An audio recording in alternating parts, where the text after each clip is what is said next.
Vous savez, il y a une astuce vieille comme le monde pour contourner une règle. On ne change pas la réalité, on change juste l'étiquette qu'on colle dessus.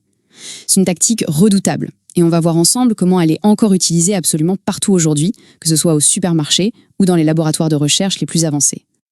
Allez, on commence avec une petite énigme historique, une énigme fascinante qui illustre ce principe à la perfection. Ça sonne comme une devinette, c'est vrai, mais la réponse nous révèle une stratégie de contournement qui est d'une puissance incroyable. Et c'est vraiment le cœur de notre sujet. Alors, voilà le Großes Messer. Littéralement, ça veut dire grand couteau. Et franchement, au premier coup d'œil, on se dit, c'est une épée. Elle a la longueur, elle a la lame. Mais si on regarde de plus près, la construction, la poignée, c'est celle d'un couteau. Il n'y a pas le gros pommeron typique d'une épée. Et cette différence, qui peut paraître subtile, change tout. Le fait de le classer comme un couteau permettait de le porter dans des endroits où les épées, elles, étaient formellement interdites. C'est la même fonction, mais une catégorie différente. Et tout part de là. Ce grand couteau, ce n'est pas juste une anecdote historique, c'est l'illustration parfaite d'un principe fondamental qu'on retrouve absolument partout. Voilà le concept clé. L'idée, ce n'est pas de tricher ouvertement. Non, c'est bien plus malin que ça. Il s'agit d'exploiter les zones grises, les flous dans les définitions. C'est un jeu sur les catégories. Si un objet est dans la catégorie A, il doit suivre la règle A. Mais si on arrive à le faire passer dans la catégorie B, eh bien, il peut suivre la règle B, qui est souvent beaucoup plus intéressante. Cette phrase, elle résume absolument tout. C'est un jeu qui fonctionne, enfin, il fonctionne jusqu'au jour où quelqu'un regarde d'un peu plus près et se dit « Attendez une seconde, ce que je vois là, ça ne correspond pas du tout à ce qui est écrit sur l'étiquette. » Ce vieux truc du Großes Messer, il est littéralement partout autour de nous aujourd'hui. Voyons un peu comment il s'applique de nos jours avec des exemples très concrets. Premier cas, un grand classique des biens de consommation. L'étiquette Made in EU, c'est souvent un gage de qualité, ça justifie un prix plus élevé. Mais qu'est-ce qui se cache parfois derrière? Le mécanisme est d'une simplicité désarmante. En gros, la quasi-totalité de la fabrication est faite hors d'Europe. Mais la toute dernière étape, une étape souvent minime, un petit assemblage, parfois même juste l'emballage, est réalisée en Europe. Et ça suffit? Ça suffit pour obtenir la précieuse étiquette, changer la perception du produit et bien sûr gonfler le prix. Allez, on quitte le supermarché pour le monde de la finance. Parce que les seuils fiscaux, ce sont des règles basées sur des catégories très claires. Mais là aussi, les étiquettes peuvent être, disons, flexibles. Le point crucial, il est là. L'activité économique a bien eu lieu. Mais en jouant simplement avec la date de facturation, on réétiquette une partie de cette activité comme si elle appartenait à l'année suivante. Du coup, sur le papier, l'entreprise reste bien dans la catégorie non assujettie à la TVA.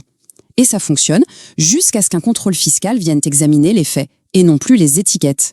Et ça nous rappelle plein d'autres exemples du quotidien, non? Les emballages surdimensionnés qui prennent plus de place en rayon et donnent une fausse impression de valeur, les paquets de chips remplis d'air, ou encore le summum de l'absurde, les étiquettes comme eau vegan. Le but est toujours le même, manipuler notre perception en utilisant des apparences et des étiquettes trompeuses. Bon, jusqu'ici, les conséquences sont surtout financières. Mais que se passe-t-il quand ce petit jeu des étiquettes touche à la santé publique et à la science?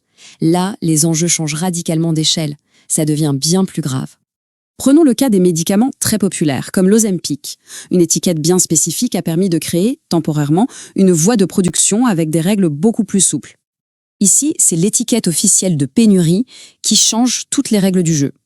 Pour la même molécule, le simple fait d'être classée en pénurie a permis une production plus rapide avec moins de contrôle pour garantir l'accès au produit.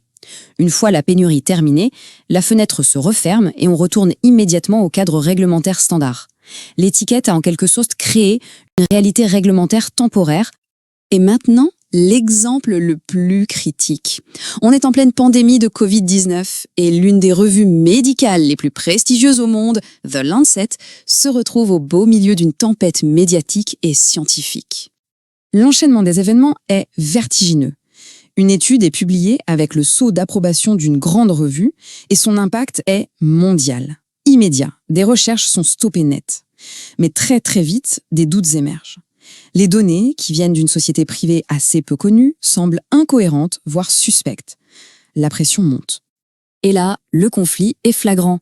D'un côté, on a l'étiquette prestigieuse, revue par les pairs, le tampon de confiance ultime en science. De l'autre, la réalité, des données invérifiables, une véritable boîte noire. Cette étiquette a suffi à court-circuiter tous les garde-fous, ce qui a mené à des décisions de santé publique mondiale basées sur du sable, qui se sont bien sûr effondrées quelques semaines plus tard. Alors, que retenir de tout ça? Si on rassemble un peu toutes les pièces du puzzle. Ça, c'est un point essentiel. Ces stratégies de réétiquetage, ce ne sont pas des erreurs accidentelles. Ce sont des décisions délibérées, prises au plus haut niveau, souvent par des équipes juridiques et stratégiques, pour exploiter les failles d'un système. La boucle est bouclée. Le principe du Grossmesser est finalement intemporel. Qu'il s'agisse d'une arme au Moyen-Âge ou de données médicales au XXIe siècle, la stratégie reste exactement la même.